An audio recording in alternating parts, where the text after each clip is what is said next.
حضرت عمر فاروق رضی اللہ تعالی عنہ سے مروی ہے،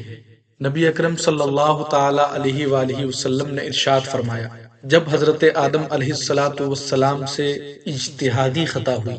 تو عرصہ دراز تک حیران و پریشان رہنے کے بعد انہوں نے بارگاہ الہی میں عرض کی، اے میرے رب، مجھے محمد صلی اللہ تعالی علیہ وآلہ وسلم کے صدقے میں معاف فرما دے۔ اللہ تعالیٰ نے فرمایا، اے آدم، تم نے محمد صلی اللہ تعالی علیہ وآلہ وسلم کو کیسے پہچانا، حالانکہ ابھی تو میں نے اسے پیدا بھی نہیں کیا۔ حضرت آدم علیہ السلام نے عرض کی، اے اللہ، جب تو نے مجھے پیدا کر کے میرے اندر روح ڈالی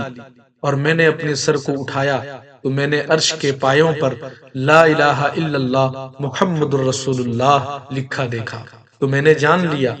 کہ تو نے اپنے نام کے ساتھ اس کا نام ملایا ہے جو تجھے تمام مخلوق میں سب سے زیادہ محبوب ہے۔ اللہ تعالیٰ نے فرمایا، اے آدم، تو نے سچ کہا، بے شک وہ تمام مخلوق میں میری بارگاہ میں سب سے زیادہ محبوب ہے۔ تم اس کے وسیلے سے مجھ سے دعا کرو تو میں تمہیں معاف کر دوں گا، اور اگر محمد صلی اللہ تعالی علیہ وآلہ وسلم نہ ہوتے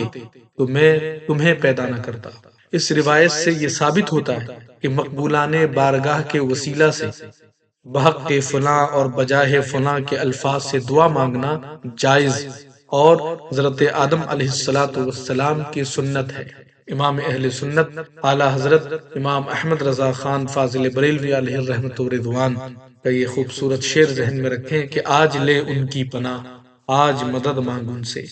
آج لے ان کی پناہ، آج مدد مانگ ان سے، پھر نہ مانیں گے قیامت میں اگر مان گیا، پھر نہ مانیں گے قیامت میں اگر مان گیا۔